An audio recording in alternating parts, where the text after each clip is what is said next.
안녕하세요. 아내연습생 써니입니다. 오늘도 돌아왔습니다. 오늘은 요셉의 이야기를 읽게 될 텐데요. 오늘도 함께 해주셔서 감사드리고 창세기 37장에서 40장까지 한번 읽어봐요. 모르시는 분들을 위해서 말씀드리자면 저는 아내이자 그리고 10개월 된 딸을 두고 있는 엄마이기도 합니다. 아내 연습생으로서 현숙한 아내가 되기 위해 노력하고 있어요. 그러면은 가시죠. Let's go! Jacob lived in the land where his father had stayed, the land of Canaan. This is the account of Jacob's family line. Joseph, a young man of 17, was tending the flocks with his brothers, the sons of Bilhah and the sons of Zilpah, his father's wives, and he brought their father a bad report about them.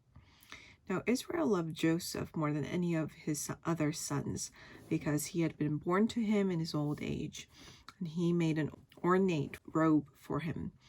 When his brothers saw that their father loved him more than any of them, they hated him and could not speak a kind word to him. Joseph had a dream, and when he told it to his brothers, they hated him all the more. He said to them, "Listen to this dream I had. We were binding sheaves of grain out in the field when suddenly my chef rose and stood upright, while your sheaves gathered around mine and bowed down to it." His brothers said to him, "Do you intend to reign over us? Will you actually rule us?" And they hated him all the more because of his dream and what he had said. Then he had another dream, and he told it to his brothers. "Listen," he said, "I had another dream, and this time the sun and moon and 11 stars were bowing down to me." When he told his father as well as his brothers, his father rebuked him and said, "What is this dream you had? Will your mother and I and your brothers actually come and bow down to the ground before you?" His brothers were jealous of him, but his father kept the matter in mind. Now his brothers had gone to graze their father's flocks near Shechem, and Israel said to Joseph, "As you know, your brothers are grazing the flocks near Shechem. Come, I am going to send you to them." "Very well," he replied. So he said to him, "Go and see if all is well with your brothers and with all the flocks, and bring word back to me." Then he sent him off from the valley of Hebron. When Joseph arrived at Shechem, a man found him wandering around the fields and asked him, "What are you looking for?" He replied, "I'm looking for my brothers. Can you tell me where they are grazing their flocks?" "They have moved on from here," the man answered. "I heard them say, 'Let's go to Dothan.'" So Joseph went after his brothers and found them near Dothan. But they saw him in the distance, and before he reached them, they plotted to kill him. "Here comes that dreamer," they said to each other. "Come now, let's kill him and throw him into one of these cisterns and say that a ferocious animal devoured him. And then we'll see what comes of his dreams." When Reuben heard this, he tried to rescue him from their hands. "Let's not take his life," he said. "Don't shed any blood. Throw him into the cistern here in the wilderness, but don't lay a hand on him." Reuben said this to rescue him from them and take him back to his father. So when Joseph came to his brothers, they stripped him of his robe, the ornate robe he was wearing, and they took him and threw him into the cistern. The cistern was empty, there was no water in it. As they sat down to eat their meal, they looked up and saw a caravan of Ishmaelites coming from Gilead. Their camels were loaded with spices, balm, and myrrh, and they were on their way to take them down to Egypt. Judah said to his brothers, "What will we gain if we kill our brother and cover up his blood? Come, let's sell him to the Ishmaelites and not lay our hands on him. After all, he is our brother, our own flesh and blood." His brothers agreed. So when the Midianite merchants came by, his brothers pulled Joseph up out of the cistern and sold him for 20 shekels of silver to the Ishmaelites, who took him to Egypt. When Reuben returned to the cistern and saw that Joseph was not there, he tore his clothes. He went back to his brothers and said, "The boy isn't there. Where can I turn now?" Then they got Joseph's robe, slaughtered a goat, and dipped the robe in the blood. They took the ornate robe back to their father and said, "We found this. Examine it to see whether it is your son's robe." He recognized it and said, "It is my son's robe. Some ferocious animal has devoured him. Joseph has surely been torn into pieces." Then Jacob tore his clothes, put on sackcloth, and mourned for his son many days. All his sons and daughters came to comfort him, but he refused to be comforted. No, he said, I will continue to mourn until I join my son in the grave. So his father wept for him. Meanwhile, the Midianites sold Joseph in Egypt to Potiphar, one of Pharaoh's officials, the captain of the guard. Chapter 38. At that time, Judah left his brothers and went down to stay with a man of Adullam named Hira. There Judah met the daughter of a Canaanite man named Shua. He married her and made love to her. She became pregnant and gave birth to a son who was named She conceived again and gave birth to a son and named him Onan. She gave birth to still another son and named him Shelah. It was at Kezib that she gave birth to him. Judah got a wife for his firstborn, and her name was Tamar. But Judah's firstborn, was wicked in the Lord's sight, so the Lord put him to death. Then Judah said to Onan, Sleep with your brother's wife, and fulfill your duty to her as a brother-in-law to raise up offspring for your brother. But Onan knew that the child would not be his. So whenever he slept with his brother's wife, he spilled his semen on the ground to keep from providing offspring for his brother. What he did was wicked in the Lord's sight, so the Lord put him to death also. Judah then said to his daughter-in-law Tamar, Live as a widow in your father's household until my son Shelah grows up. For he thought, he may die too, just like his brothers. So Tamar went to live in her father's household. After a long time, Judah's wife, the daughter of Shua, died. When Judah had recovered from his grief, he went up to Timnah to the men who were shearing his sheep, and his friend Hira, the Adullamite, went with him. When Tamar was told, Your father-in-law is on his way to Timnah to shear his sheep, she took off her widow's clothes, covered herself with a veil to disguise herself, and then sat down at the entrance of Enaim, which is on the road to Timnah. For she saw that, though Shelah had now grown up, she had not been given to him as his wife. When Judah saw her, he thought she was a prostitute, for she had covered her face. Not realizing that she was his daughter-in-law, he went over to her by the roadside and said, Come now, let me sleep with you. And what will you give me to sleep with you? She asked. I'll send you a young goat from my flock, he said. Will you give me something as a pledge until you send it? She asked.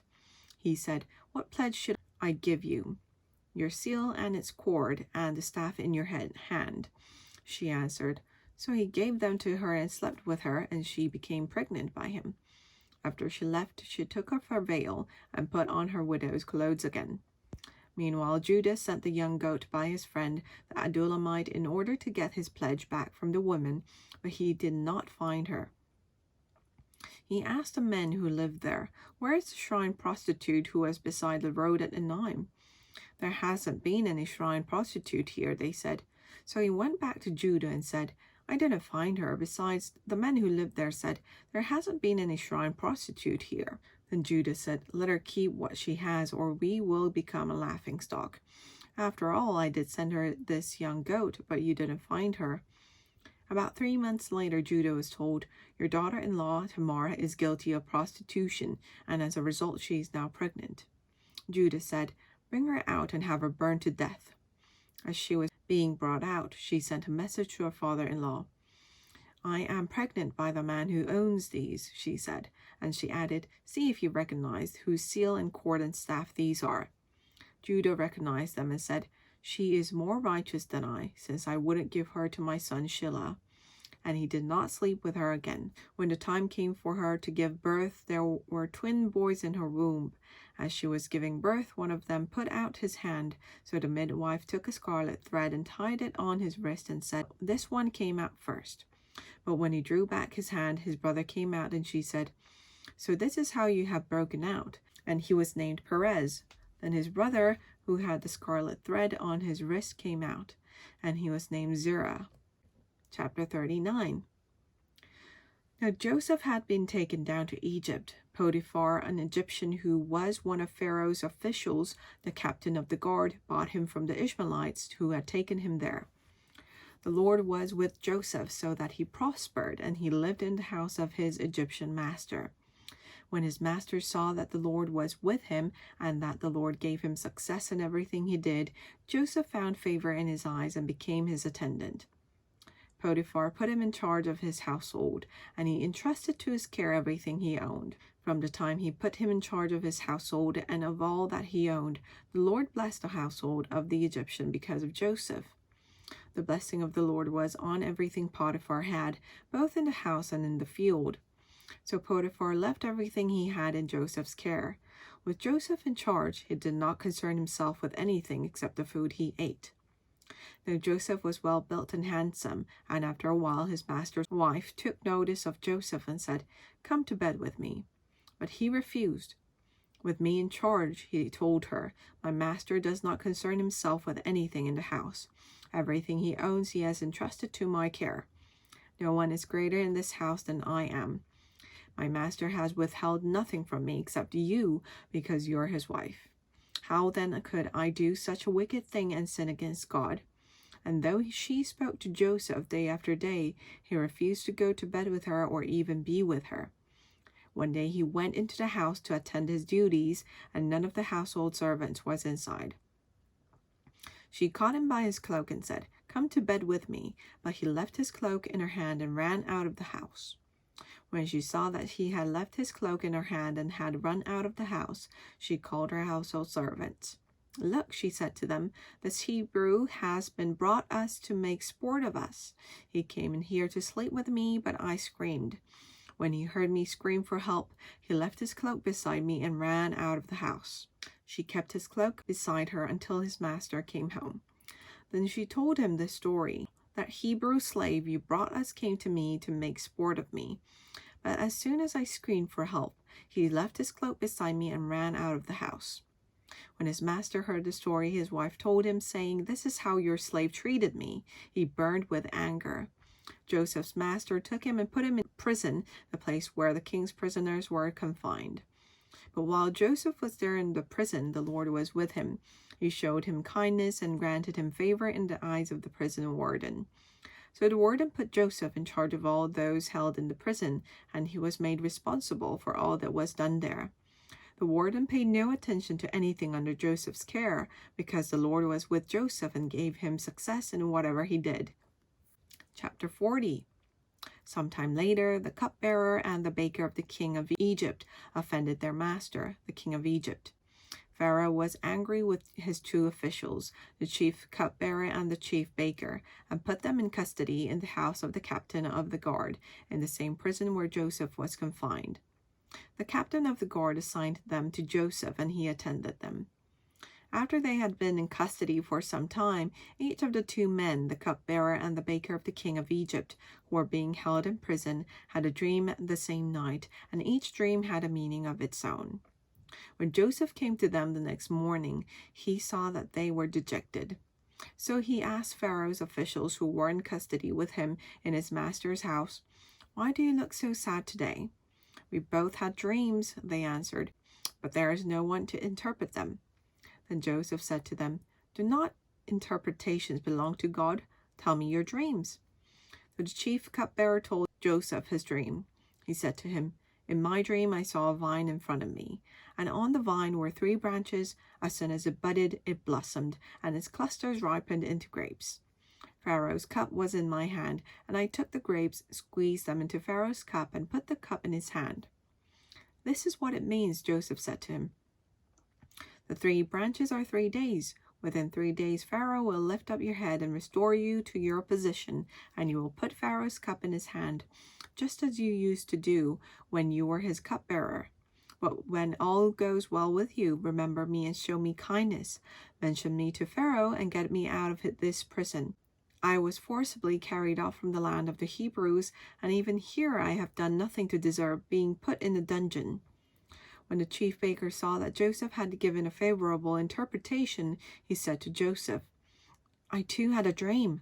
On my head were 3 baskets of bread.